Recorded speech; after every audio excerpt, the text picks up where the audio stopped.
Well, it's good to get back out here and get back to practicing. Guys came out with some good energy. We had a lot of productive meetings today, and we lot to learn.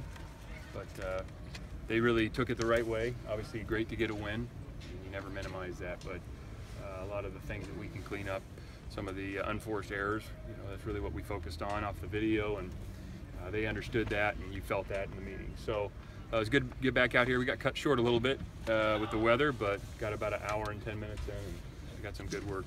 Also, just to let you know, Tre will be done for the season. It's never easy. You feel for a guy like that that's put in so much time and effort into the program, and we'll have his back, and now it's going to be the next man up at that position. But really feel for him right now, and he'll bounce back from this, but it's never easy going through that. So. Are you at liberty to say the exact nature of it? No. Okay. It's lower body. Yep. What was his reaction like when you guys discussed what was going to happen with him? Yeah, it's tough. You just put so much into it, and you feel for a guy that goes through that, and it's unfortunate reality of this sport that those things happen. He's a guy that'll be able to come back from it, though. He's just got that about him, and I know all of his teammates feel for him right now, and he'll be moving forward as soon as they start the process, and then we'll be there for him. So. Is he facing any type of surgery? Just not things that I can talk about right now. Yeah, obviously never want to lose anyone, but Right. But at that position, you've had some guys step up. You feel pretty good about that position?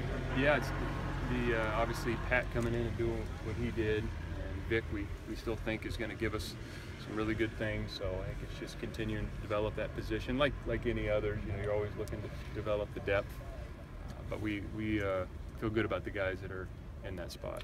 I noticed you had Derek Clark dressed on Saturday. See another guy you think might have to work in there? Absolutely, yep, absolutely. Looking forward to getting DC rolling and potentially Eccles. So. What was a DC stumbling block in the fall? Looked like he got in there a little bit in the spring, but in the fall he didn't. Yeah, he just had some things keeping him out. So it's he's back with us now, and we're excited to get him some opportunities in practice. Most of the players who came into the interview room after Saturday's game seemed really hungry to look at the tape and get back out here. Did you get a sense of that today?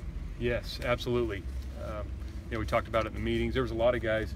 They're off on Sundays, but there's a lot of guys crawling around, kind of watching video on their own.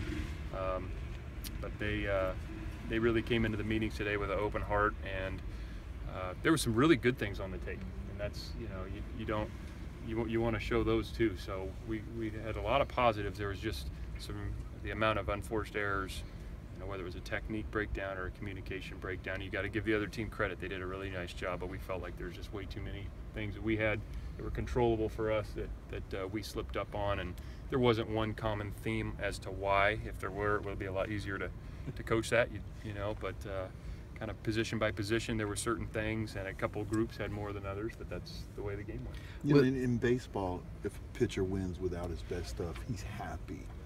Do you want your team to embrace, hey, you know what, we didn't have our best stuff and we pulled it out, or is that a trap you don't want them to get caught into? Well, yeah, no matter what, we're going to learn from every experience, and it's obviously much more enjoyable to learn those lessons when you win. And we were able to make enough plays to win. It just needs to be a lot better than that, and they understand that. So, yeah, you can't. It's like I said before, you can't minimize winning. It's hard to win. Each and every week is a battle, so you never minimize that. We know we got to be much better, and there was just too many things that were controllable by us that we didn't do well. So that was a message. Ole Miss is almost 1,000 yards passing in 2 games. Granted, it's an FCS team, but it's a pass-first team. Given the passing breakdowns on Saturday, what did you see that you want to particularly get fixed this week, at least in the secondary? What stuck out to you on tape? Well, there's just dependent on the play. There was some technique breakdowns at a couple spots. There was assignment breakdowns at a couple spots, and there was 8 explosive plays in the pass game. And we're better than that, and we will play better than that, and the guys will learn from it. I believe in them, and they they'll grow from this experience. And all those guys have their strengths, but we just got to be better as a group in the secondary. Is it frustrating to see that after you guys had such a good spring and a good fall turnover-wise and secondary-wise? Yeah, I mean, the reason you practice is to prepare to play the game, and we had done some really good things in practice, but you got to go out and perform. And we, last week we practiced pretty well. Sometimes when you have a week that, for whatever reason, you just don't seem to be clicking, you can kind of see those things coming. We didn't feel like that at all. We felt like we practiced well. We just didn't perform at the, those critical moments. And it's a small mistake that turns into a big play. And whether it was, coming out of the post or the landmark's wrong on your drop or whatever it might be, there was just too many of those things. So that's what we got to clean up. It seemed like on a few of the long pass completions, guys were maybe cheating, looking for a turnover, interception, or something, maybe not sticking to their assignment as much. Did you see a little bit of that? Were guys a little bit over aggressive on occasion? I think it was just, kind of each one was, had its own issue. It wasn't a common theme. So whether, like I said, it was a technique error or an assignment error or a communication breakdown, it was something. And like I said before, we're better than that, and we know we can play better, or they know they can play better, and they took the coaching and they really took it to heart. Now we got to go out and show that we've grown from it. That's the key. Luke made some big plays down the stretch to help you guys wrap it up. How big was his play at the end of that game? Rubenzer? Yeah. Luke's been a guy that's played a lot of football, so he's got that experience, and he's seen things more than once. And he's a very heady guy and understands what's going on, and it was great to have him go out there and make some plays for us. And he, I think he would tell you the same, that there was things that he could have done better, but it was great having him back out there. Yeah. You guys have been high on Patrick Laird since you've been here, but how rewarding is this for him to get to show it on this stage? Yeah, we're all proud of him. So are his teammates. He has the respect of everybody in our program, just by the way he works, the way he trains, the way he treats people, the way he goes to class, just his, overall who he is. He's got the respect of everybody in our program, players, coaches, support staff. He's an impressive person, and it's really neat to see a guy like that be rewarded. And we expected him to do some really good things. He's done it in practice, so it's not surprising, but it's nice to see. What makes him an effective player? I think he just kind of has a really good understanding of what we're doing on offense. He's got a good skill set. He's got great balance and vision. I mean, you see some of the cuts he makes. I mean, the hole's not quite developed, but he's hitting it full speed, knowing that it's going to develop and trusting it.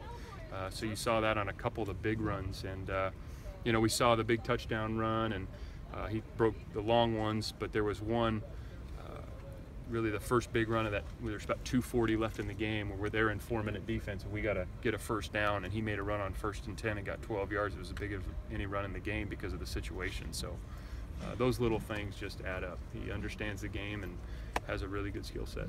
Doing a profile on him this week. When you decided to award him a scholarship, what had you seen up to that point? Was it his leadership that stood out? Was it what he did on the field?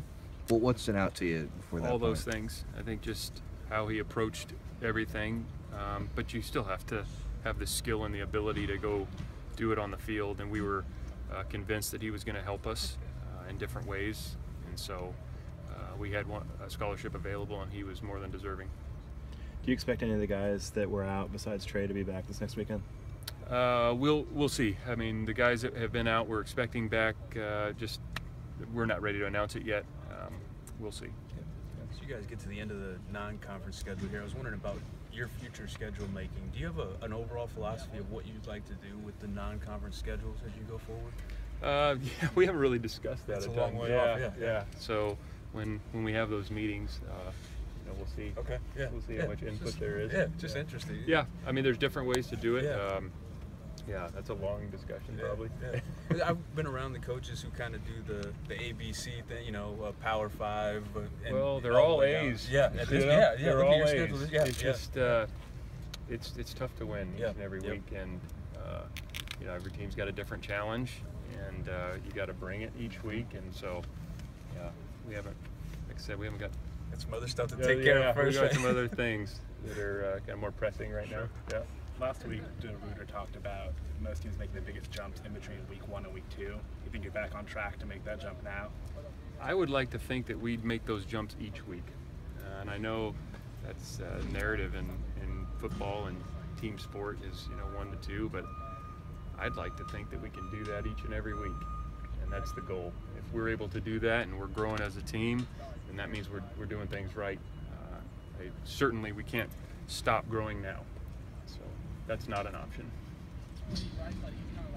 Okay. Everybody good?